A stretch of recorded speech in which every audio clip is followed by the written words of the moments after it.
大家好，我是小菊。那上一期呢，我们带大家了解了广东牛仔裤的生产加工问题，特别是洗水污染的这个问题，那引起了不小的争议。那么这期呢，我们同样是在广东，我们拍摄了很多人好奇的外贸尾货。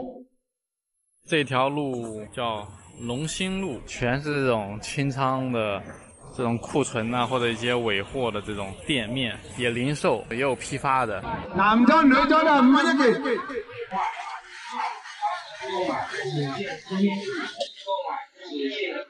都不认识的牌子，看到一个大牌，森马的，这多少钱一件？MTV， 还挺不错的，是那 MTV 的电台。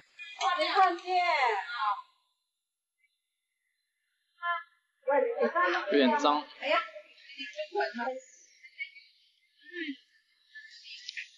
这个麻裤质感挺好的，谁的腰这么细？匡威的牛仔裤。我们现在来到一个中山的一个外贸的尾货市场，叫水牛城。据说啊，就是这几年衣服的论包买哈，一包就不按件卖了，然后只做批发，好像很便宜，但是呢，就说质量呢不一定好，就跟盲盒似的，哎，开盲盒，对对对，这一堆。短裤子多少钱呢？短裤啊？可以。这可以呀、这个不错呀、这个多少钱25啊，哪怕25那去买一条35啊。这多少钱一件啊？25。15。拿一件30块钱，最低价。几件？哎，正好10件。120，加那30块就150。150。那牛仔衣那个是多少钱？25。这里杂款的，都是男款，要不要？你要全走完10块钱给你。超多牛仔。这 T 恤多少钱啊？拿货？22。他们这边差不多4、5点钟就关门了，市场基本上都关得比较早。我刚才逛了一大圈，我看大牌的很少，一般都是一些小牌子。你想大牌牛仔裤，那市场很抢手啊，一般都可能被一些比较好的这种外贸实体店早就抢过去了。好大的鸡啊！整条街，还加上那个前面那个弯道，加起来至少有不下于30家吧。哎呀，我的天，能不能切点肉给我啊？那没办法，这个牛仔不好切。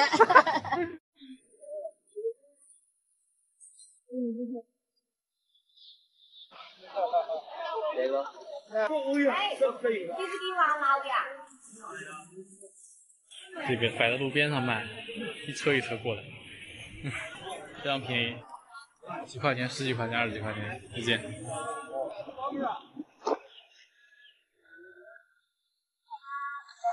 20条。多少钱？400块。我刚才呢买了一大堆的裤子、牛仔裤啥的，因为我刚才没有细看，他也不让细挑，反正就随便简单挑了一挑，买了400、500多块钱，加上快递费600多，然后买了差不多30多件衣服。如果你会挑的话，还是可以挑出一些还不可以的了啊，它肯定都是有一些质量问题了，就只是严重程度而已。什么是外贸呢？是指呢国内的一些服装生产的工厂呢，根据国外的客户、国外的品牌啊，他们的要求呢，生产加工的服装，然后呢，在完成订单后呢，剩余的一部分产品叫做外贸尾货。这部分产品呢，大多数呢是因为有质量问题而留存的一些瑕疵品。那什么是尾货呢？尾货呢，一般是指啊，这个服装工厂呢生产的过程中呢，剩余的这个货物呢，或者是某个服装品牌库存积压的一些货物。尾货不单指外贸货，更多的指在国内销售的这个产品，就等于是内销货。话说哪来这么多的尾货呢？尾货呢主要有2个来源，一个呢是工厂给品牌代工产生的尾货，一个呢是品牌呢自己卖不掉产生的尾货。我们在网上看到啊，海澜之家现在它是有80亿的库存，深马呀、美邦呀、拉夏贝尔啊，光是这4大休闲品牌就累计有165亿的库存。那如果再加上运动品牌呢，比如像李宁、安踏、徒步这些品牌啊，那加起来呢至少有400-500亿的库存。服装行业啊，其实呢看谁能赚钱呢，就看谁的库存更干净。包括我现在在开店做前头计划，我们这么小，我们的库存已经到了30万。我现在每天睡觉都被噩梦惊醒。OK， 接下来呢，我给大家开一个，我从广东那边买的一个尾货盲盒，开盲盒。我们来看一看这些尾货啊，它到底尾在哪？这一条牛仔裤哪都非常漂亮，非常工整，但是唯有一个袖腿这块的吸水染色出了问题，所以呢，这就属于是瑕疵品。大家来找茬，看一看这件衣服它到底的问题出在哪？2个腿，一个腿剪了，一个腿没剪。哦，这一条也是，看来这种事情挺经常发生的。有些牛仔裤啊，我们了解到它这个染色很容易出问题，比如说品牌呢给了一件指定的这个颜色，如果你颜色跟它这个不一样，它也会不要你这批货，就当做处罚，你自己的承担。操作的中途当中，就造成了货源的有问题了，客户不接受了，那就麻烦，那就存在什么呢？这个货客户不接受啊。所以呢，很多牛仔裤啊，我们看好好的像这种，就是真的找不出问题在哪，所以非常有可能就是说这个颜色呢，并没有能达到品牌方的要求。有几件是我觉得特别牛逼的裤子，比如像这一件背带裤，这件背带裤的质量，我靠，杠杠的，一点儿问题都没有，我真不知道它问题出在哪。如果是正儿八经的话，都得200-300。这件牛仔哇，看起来像是一个美国的一个出口品牌吧，这个做工。这个面料哇，这个品质很好啊，包括这件牛仔衣哇，这个牛仔衣我查到了是一个美国品牌，反正品质也是没得说。这个下面这个染色出了问题，乍一看感觉像是射箭。为了更公平公正的给大家测评对比出这些尾货好还是不好，我们要拿出我们自己店铺来卖的牛仔裤。我们前头计划呢也上了一批牛仔裤，都是在广东。我们这个因为是没有瑕疵的嘛，都是全新的，差不多要80-90块钱吧。我感觉在自砸招牌，因为我觉得跟我们这个一样。就这2件牛仔裤放在一起，你们猜一猜哪个是我们卖的？像我们有一款呢是天丝牛仔裤，就是现在非常凉、非常冰爽的这种牛仔裤面料，除了颜色不同之外，没有任何区别。突然感觉我们好黑心啊！我们牛仔裤卖80-90，大家有需要牛仔裤，特别这款天丝牛仔裤是夏天穿非常非常冰爽。如果大家有需要的话，可以去我们的前头计划服装店去看一看。那去哪买这些尾货呢？我比较推荐呢，就是一些你们寻找当地的一些小店夫妻店。一般呢，他们店铺的门头都写的直接是尾货或者外贸的这个字样很好找。好，那我呢带你们去逛一逛我们附近的这个实体店。外贸原专20-30起，看这就是菜市场的外贸尾货。有钱难买开心，有钱难买乐意。贼想反应的时候贼开心贼幸福，是吧？抢到抢不到是另说，我就要抢一个，我就没那个抓紧，刚上个新货新人货特别好。李邦的 T 恤这个就是次品，看到没有？这个大牌。对啊，这是国际大牌。保罗。外贸原单 ，Burberry 160多块钱。哇，这个可以，这个帅，这个。这多少钱？这个贵一点，这个150。150。Burberry 的，还是新设计的。这个多少钱？150块钱，写汤米的。剪标的。这个多少钱？这个120块钱。OK， 那以上呢就是我们本期的全部内容了。如果你也喜欢逛尾货挑选一些性价比的衣服呢，希望呢这些视频呢对你有所帮助。那希望呢，给我们点个赞，一条龙服务，评论区有福利。然后如果对我们限头计划的牛仔裤有兴趣的话，也可以看一看，也是很便宜了。OK。中国人都是这样的，所有的没有说是原创的，他抄你，你抄他，抄过来都是抄来抄去，抄来抄去。双面你本质上成本大概就350呢，就差不多了。那网店卖个700块，人家50%的利润，一般人我还真的玩不过呢。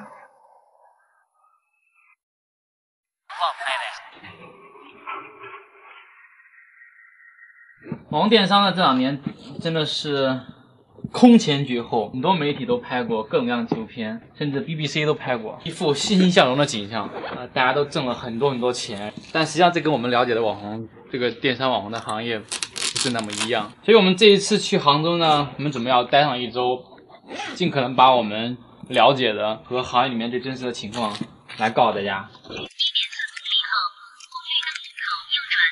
谁会打我们？神经病！人不至于。你是那种什么法制新闻看多了呢？现在早上9点，我们刚从酒店来到了在杭州这边的阿里巴巴的总部。因为没有通行证，所以并不能进这个大楼啊。阿里巴巴大家都很熟悉啊，它几乎改变了我们每个人的生活习惯。你天天要逛淘宝，然后用它的支付宝，经常刷的微博，看新闻的 UC， 看视频的优酷、土豆，听音乐的虾米，以及你们点餐的时候的饿了么，买票的大麦网，都是他们家的。他们还投资了很多，可以说你们每一天做的任何的事情都能够跟阿里产生关系。它不光改变了很多行业，而且还产生了一些新兴行业，比如我们这次要来拍摄的网红电商。好的，我们现在来到了九堡，杭州的九堡被称为说是网红电商的一个聚集地。这边有非常多的工厂，可以说随处可见，每一家楼里面全都是工厂。品牌的女装促销，我们带进看看。哇，看有没有那种鞋哦，这个有卖的。这就是穿到前店后厂，什么样的鞋都有。这个真的鞋，这个黑色的，好潮啊！老帅了。我们家的男的都，我觉得都挺帅的。1000这个打下来600。640还可以。哇，玉墨的。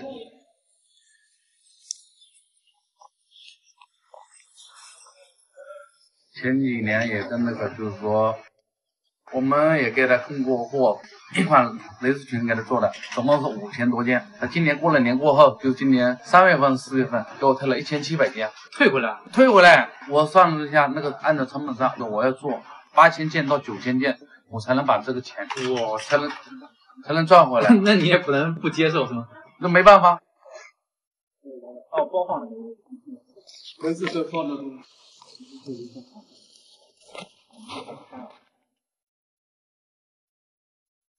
前几年我们也给很多网红店供货，便宜的衣服我们大概就加了30块钱左右。如果是冬天的衣服，毛呢我们成本都做出来123的，我们起码加到50块钱到60块钱左右。如果说像这种棉衣类的东西的话，一般人家做直接加到70块到100块钱左右。羽绒服呢？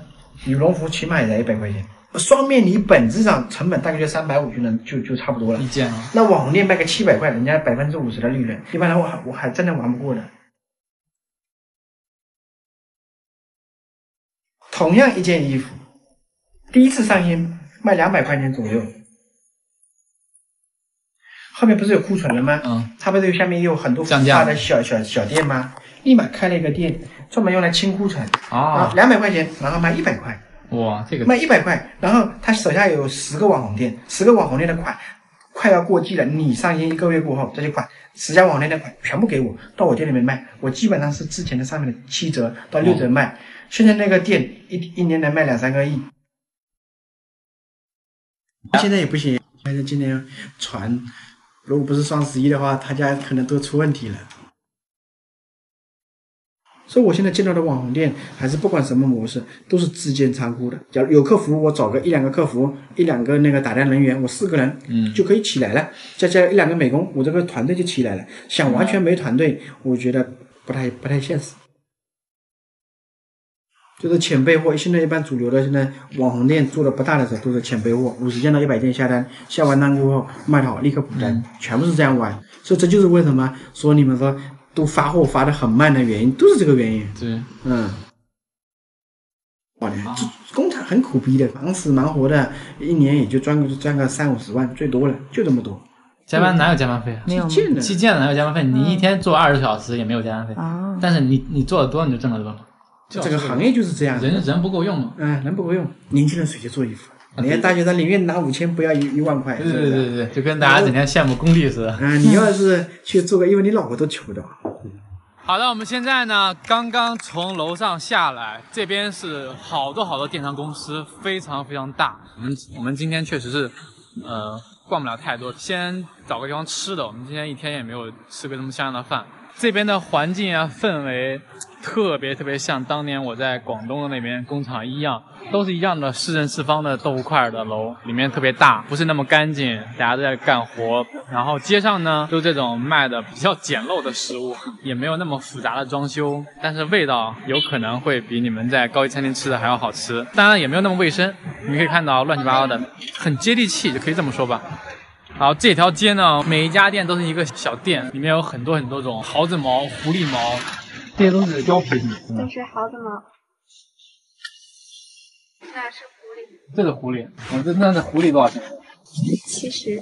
不贵不贵啊，可以考虑买一条。今天呢，我们去了九堡那边找了一家大规模的一个工厂店，特别跟他们的老板还聊了一下。整个杭州的电商双11基本上不挣钱的。今年所有的杭州做电商的没有一个人，内幕你们根本看谁有这个很繁荣的一个景象。我们杭州也是所第一、第二的。双11那一天打算计划做2.5亿，是的。总共公司里面前期打算烧钱烧5000万。广告？5000万不是广告。不是广告，是什么？我一定要把它这个宝贝炒起来的时候，它就挣钱，就找托，懂我意思吧？就是托。结果呢，做了1.89个亿，5000万烧完，做了1.89个亿，那是亏吗？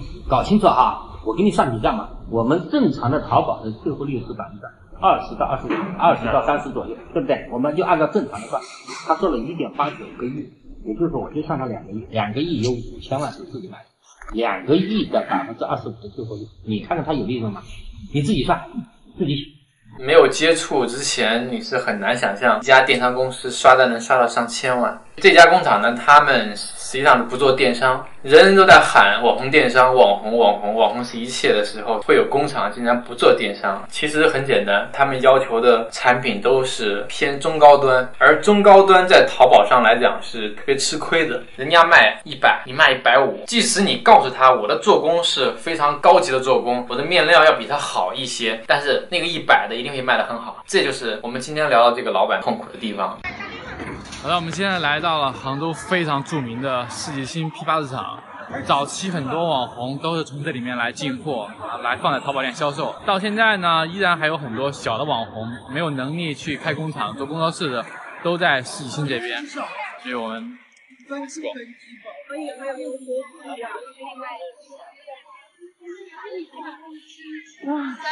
超多的网红款，然后什么网红款这里面都有，大货。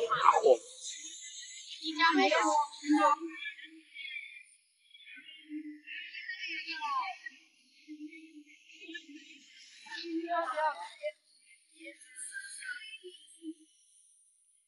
哪个市场相对比较偏工厂一些？桐乡那边。桐乡，这些都是炒货的，他们到别的厂家拿过来再卖给我们，是这样的。之前有他们也是杭州这边的，他还说那种800的衣服，你到这边来可以买什么500、600。对，500-600嘛，对，是这样的。阿巴卡什么意思？阿巴卡就是比羊绒好。零售的话得多少钱？是690。这种是手工缝的是吧？哎，它是那个都手工对，双面羊绒基本上都是双面呢加手工。对，这个都是我家的，你搞不灵品啊。羊毛。这个马甲。对吧？我老婆穿。这已经比网红他们那个好了。之前跟我们测他们的衣服是一模一样。我们看的那个卖800就基本上跟这个是很像。这种卖800把你撞死啊！对，跟这个很像。这是叫340的。这是双面呢，这是阿巴卡面料，今年刚出来的，这是阿巴卡。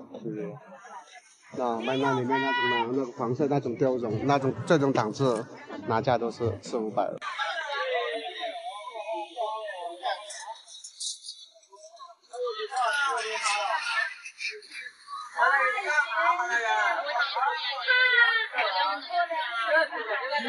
这边呢是世纪星市场里面的一个美食城，每天过来批发衣服的店主，然后中午在这边吃饭，吃完饭了以后继续批发。因为从早上3、4点、4、5点开始，一到下午啊，这个时间段全要在这个市场里面挑款。这种这边有多少家啊？大概1楼到7楼，这个款我卖过。哎，我这个有加棉的，我这个是不加棉的，我还有加棉的。这款不好卖，卖过了。啊，已经卖过了。已经卖过了，那你别的款看。确定爆款了，这个今年最流行的。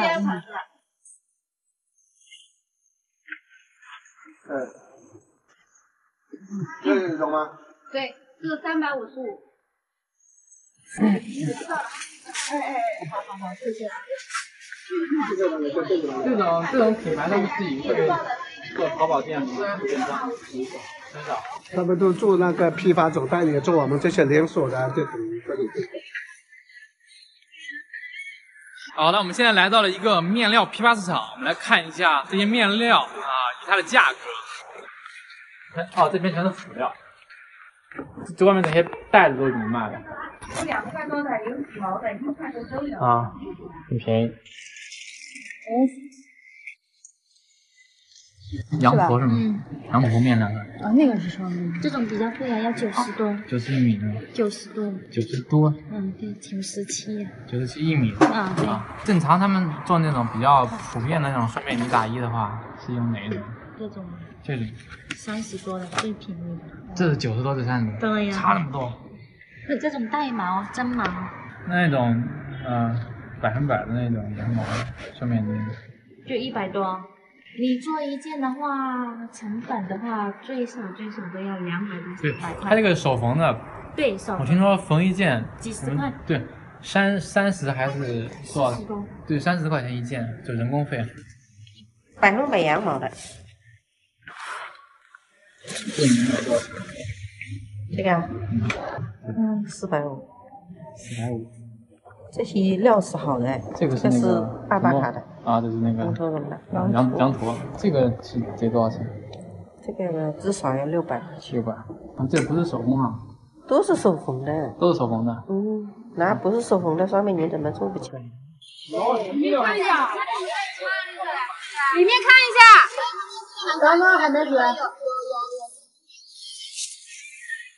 这一条街呢，全都是物流的啊，就是所有的买家从批发市场进完货以后，然后要从这里面走物流，然后这边是大货。每家物流公司都不一样啊，包括快递这边都有，非常忙碌，所有人都是跑着走。今天是周2啊，那应该就是每一天都如此。这种小推车特别像重庆的棒棒丁，力气大的可以拉到4、5包，这种就是体力活了。我们这些逛淘宝的人整天都看到了网红美好的一面，他们拍照片，他们去巴黎，他们特别漂亮，过的生活状态特别好。但是你们没有看到背后一个衣服从生产到加工到出厂，然后到网络，中间的环节非常多。我们现在要准备去九堡的工厂里面，然后今天主要就是来采访工厂的小老板和一些工人的一些情况。这附近所有的房子里面全都是大的小的工厂，这家工厂呢现在主要做一些羽绒服和棉裤，我看他们也是主要以网店为主，做一些加工啊。今天上班的人并不多。就这个。啊，把这个吹走是吧？搞不掉，把毛吹掉。哦，这是鸭绒是吧？白鸭绒。白鸭绒。这个环节就是烫衣，就把衣服整个烫一遍，如果有线头啊乱七八糟的会重新来修一下。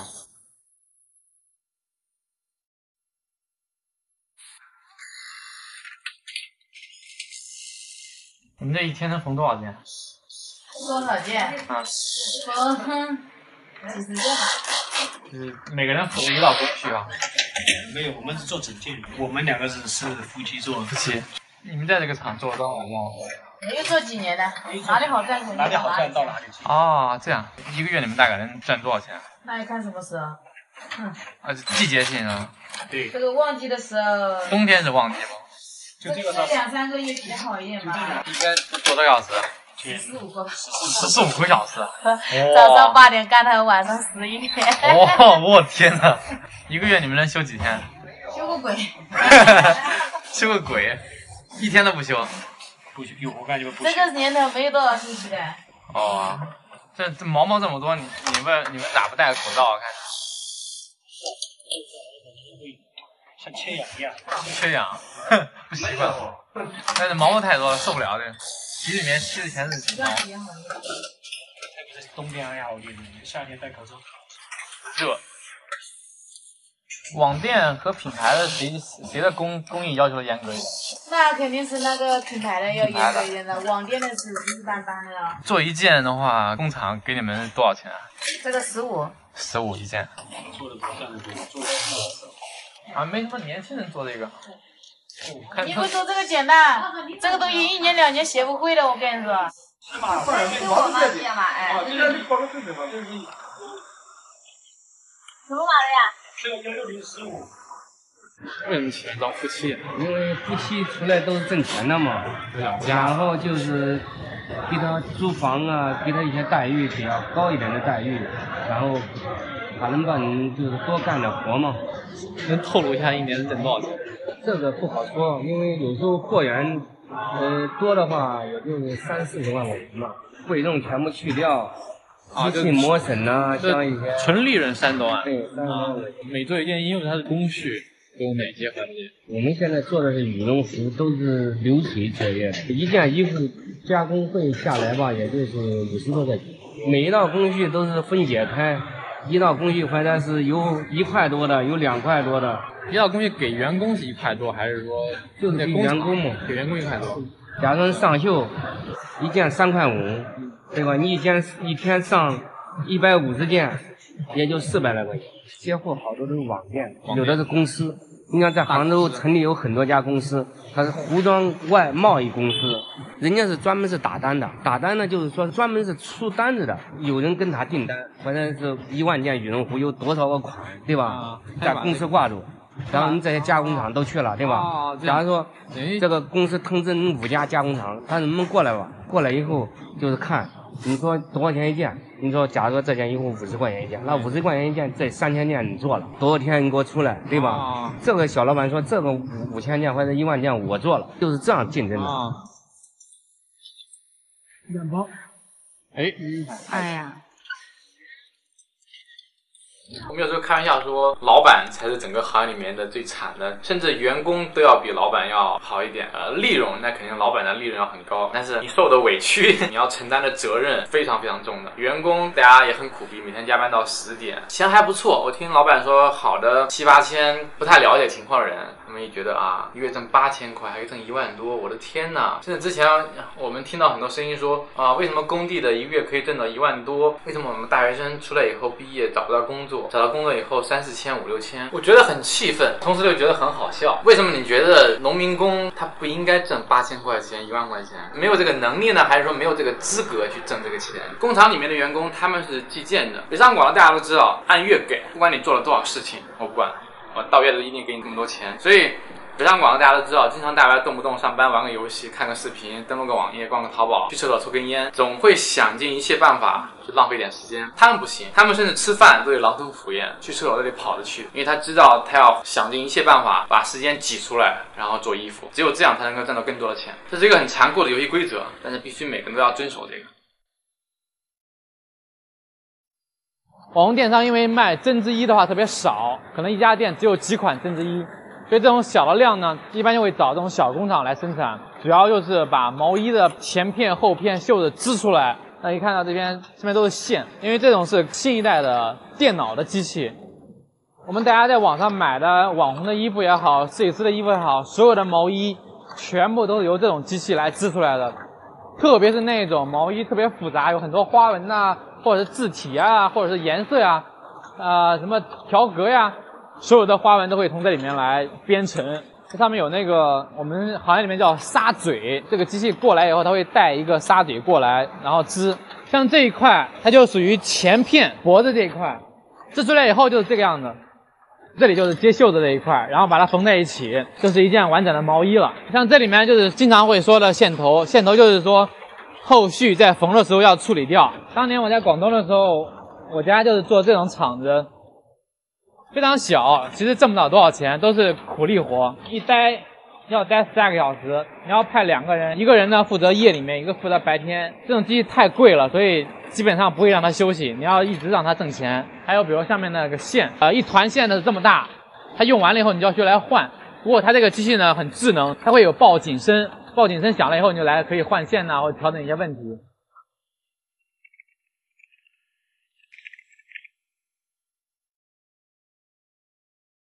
你现在每天一天能做多少件？60件，3块5一件。3块5一件。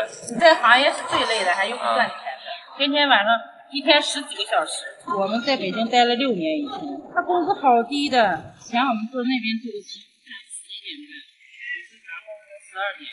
还有一个问题就是小孩子，外地的小孩子在这边上学很难上的，一般像我们这样买房子在这边也买不起了。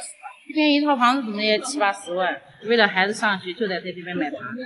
那过年准备回家呢？我都好几年没回来，杭州我都没去，是吧？每个月自己给自己休息吗？我们呀，每个月1号放1天假，还是挺累。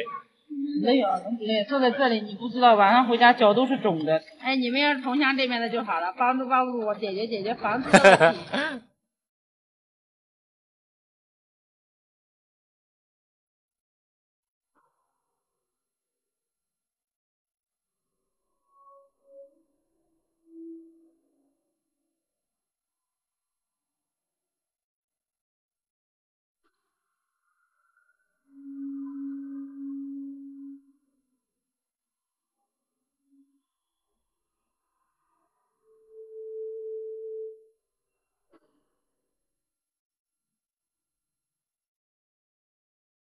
这边呢是离酒保特别近的一个商业街，在乔师，大家看到非常的热闹，非常的繁华，没有高档的商店，没有奢侈品店，只有一些摆地摊的一些特别，甚至可以说特别廉价的一些服装鞋子，非常有人情味，非常接地气。今天是周日，所以很多工厂里面的员工都不上班，都来休息，所以今天特别热闹。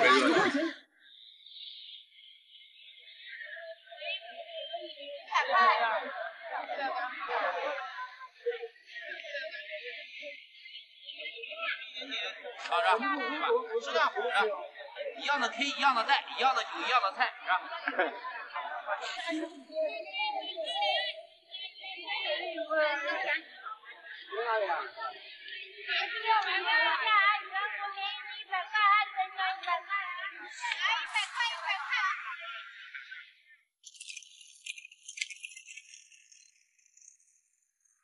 好，今天呢，我们又来到了酒保。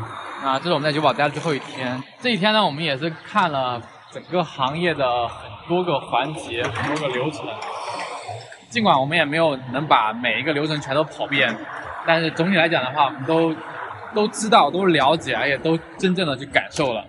网红电商这几年呢，外界都很认可，品牌方、工厂都拼了命的在做网红、做电商，很多个环节他们并没有挣到钱。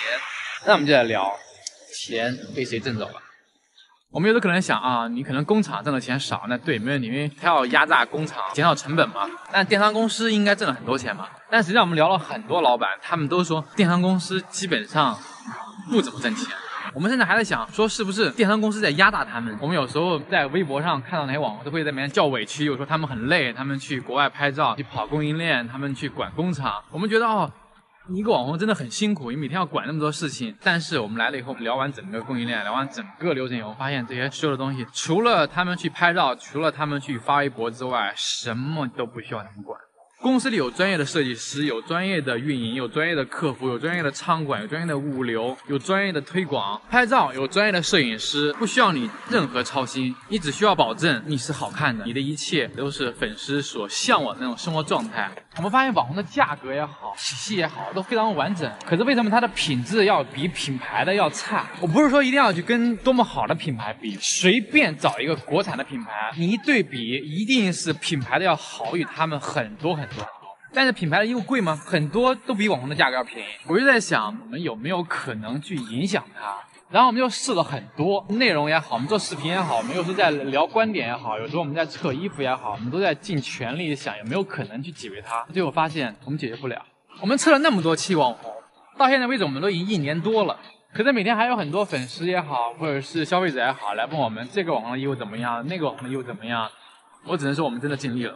我们最近这边呢逛了很多工厂店，那个店呢一方面给批发商做展销，一方面呢自己卖些零售。我们发现呢这些工厂店的东西做的真的好，主要的价格太便宜了，很不可思议。然后我们就问他们那些老板说这个价格到底有没有利润可赚？他们就很无奈，因为第一没有网红资源，第二不懂互联网，他不会营销。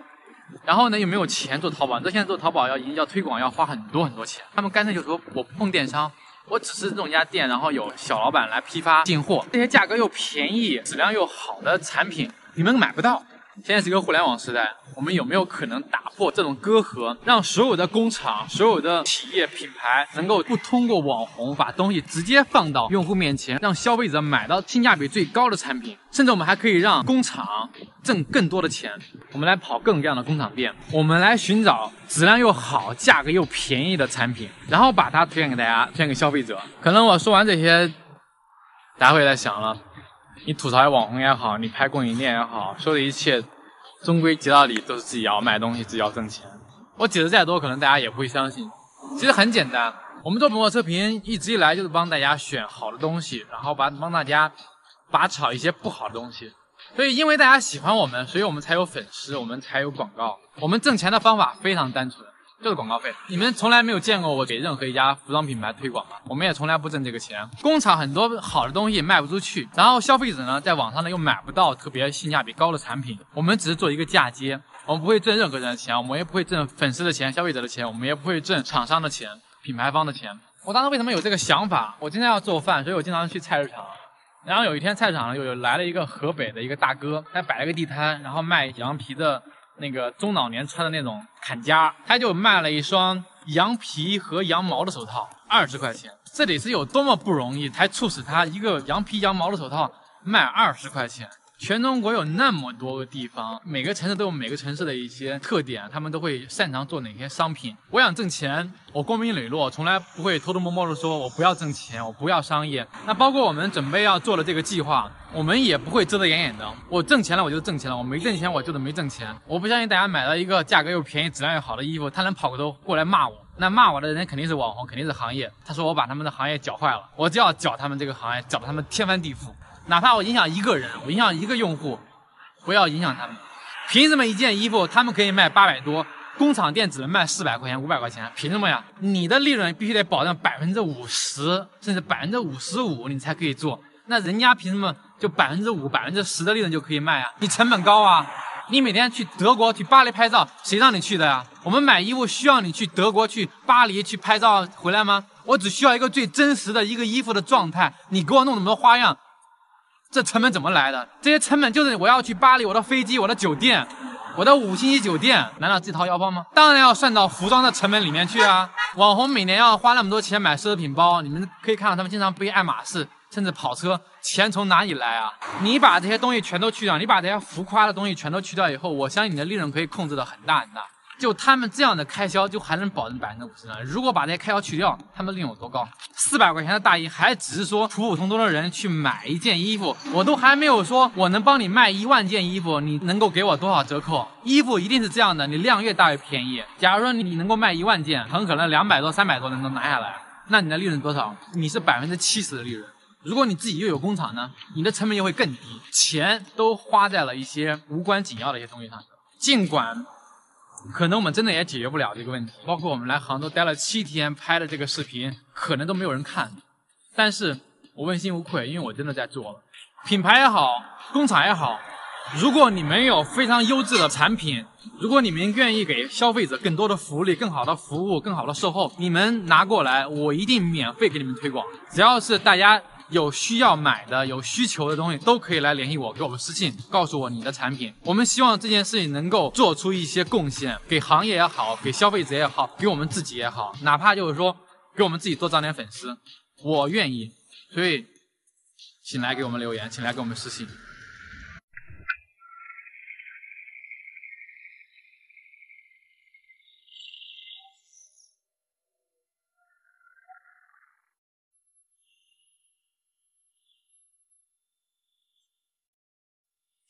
我今年18了，一个月挣多少钱？一个月1万多，少货的话5、6千吧。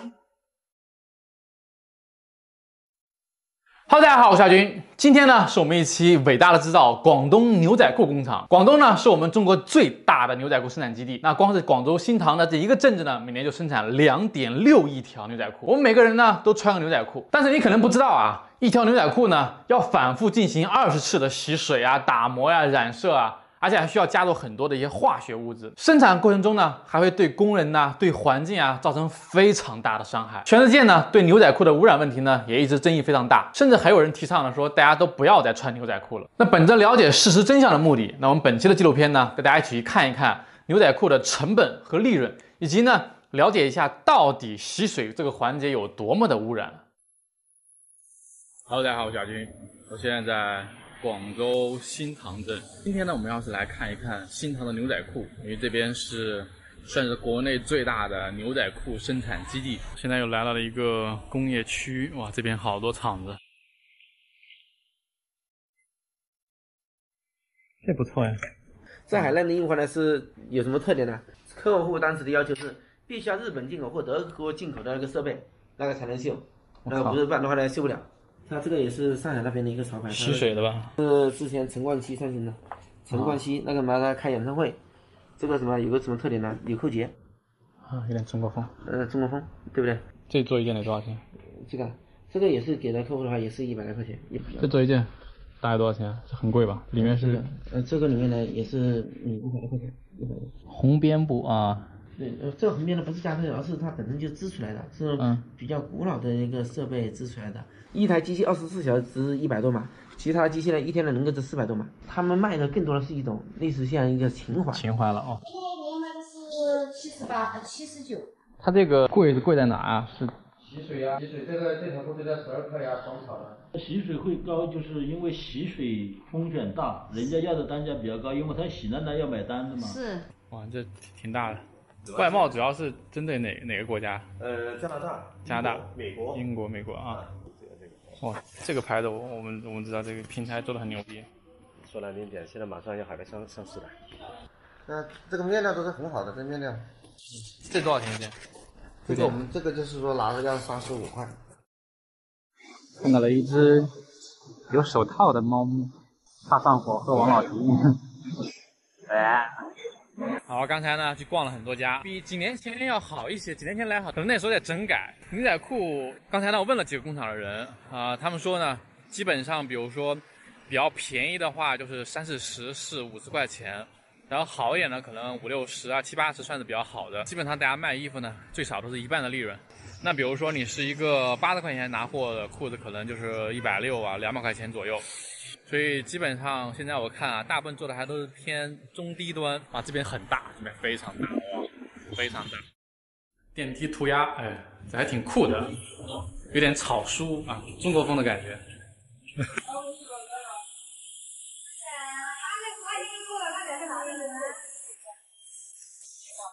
这个大哥的技术是很快的。我们做了大概有10多年了，15、16年这是有的。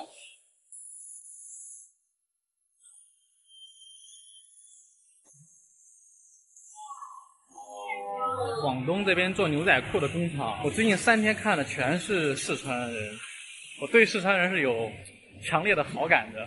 这边很多牛仔裤工厂呢都是偏中小型工厂，20、30个人都属于是中型的了，因为服装厂很多都很小。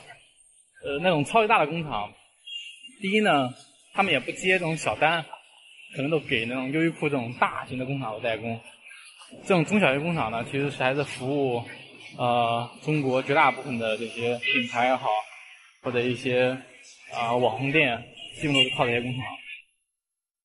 通过我们跟当地很多个老板的交谈发现今天呢，大部分新塘的工厂呢，依然还是一些给代加工做一些这种爆款的或者抄袭通过这种价格战来抢占这种低端市场。对于牛仔裤稍微有点了解的人都知道牛仔裤最大的问题在于它的污染，因为牛仔裤比较特殊，它需要有一个洗水染色的这样一个过程。所以这个污染呢，到底是怎么产生的呢？带大家去看一看牛仔裤最费钱也是最具争议性的一个环节——洗水工艺。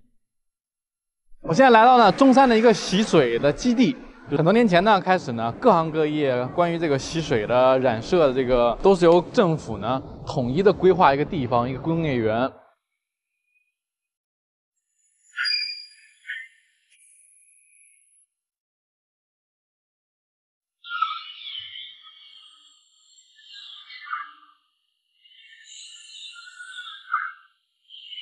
因为这个摩擦呢会产生很多毛毛，墙那边呢有一个类似于超大层吸尘器似的，把这毛毛都吸过去。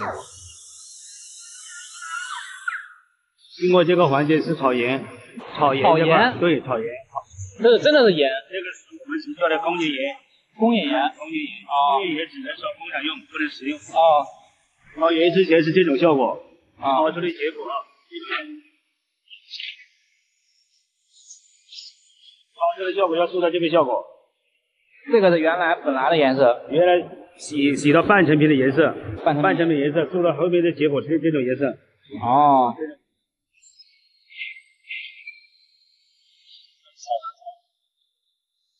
这边是盐吃锅子，好像还有好多沙。这种效果出来，就是工人现在加工，看到没有？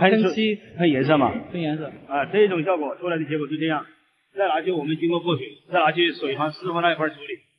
它喷这个不会起，不会掉色吗？不会。它这个喷好过后，还要经过水房那一块，水房师傅加工。这些工人都是蛮辛苦的。喷这个颜色，看他们都戴着口罩，应该。戴口罩呢，就是说对有点刺鼻啊，防止他那个身体有时候接受不了嘛。基本这个做开了过后没问题的，可以的。做这个工作的工人一个人赚多少钱？我按照机械给他做，赚工资给他，他的效率高一点，工人的回报高一点。所以说7、8千，有时候货量多一点，1万多啊，12000、14000就可以了。不像石头。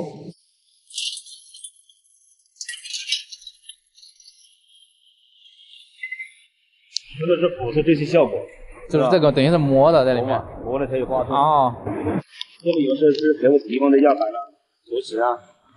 那么有根据他的图纸来，根据他图纸来设计。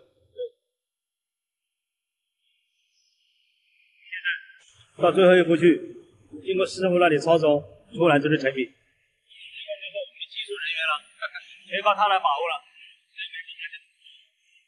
这一天大概能洗多少件？14000，差不多。它是2个班的嘛，24小时。对，24小时，白班晚班。一件衣服洗水加上再打磨乱七八糟加一块，一件才10块钱。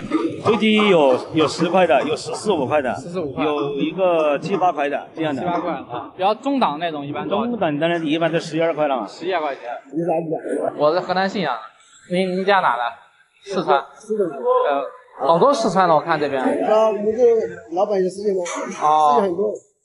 你看他是唱歌还是念经啊？他是像是念经吧？不是，这听不懂这个。他是感谢政府的支持。这倒的是啥呀？除毛剂。它是干嘛用的？把那个皮面那个细毛。不要出问题就有利润，操作的中途当中。如果说有问题，就造成了货源的有问题了，客户不接受了，会扣钱啊。这扣钱。相对来说，工人的工资有啊，老板的利润就少了，对吧？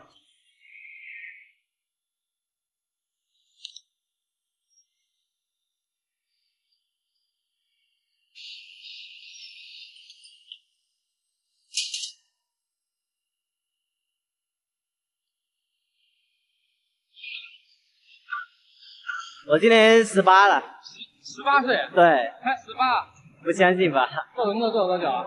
做了2、3个月了。一个月挣多少钱？一个月1万多，少货的话5、6千吧。满意吗？你觉得？还可以，比外面工作还可以一点。没有读书啊？想读，真的读不下自己，学校太无聊了。没有女朋友？暂时还没有。还没有。对，还不想谈这么快，自己都吃不饱，哪里有钱谈女朋友啊？爸妈对你有什么要求吗？没太大要求，只能挣到钱，能吃饱就行了。对，是广西的。广西。对。每个月赚了钱会寄回家吗？寄啊，当然寄了。以前父母都是挣钱给我，我现在自己长大了，挣钱应该给父母吧。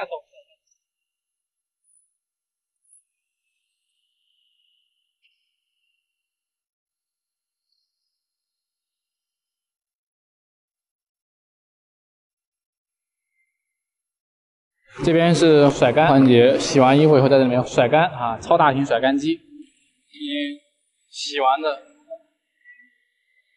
干净。刚才是甩干，现在是烘干， 89度的温度来烘干它，超级大，里面可以扔2个人。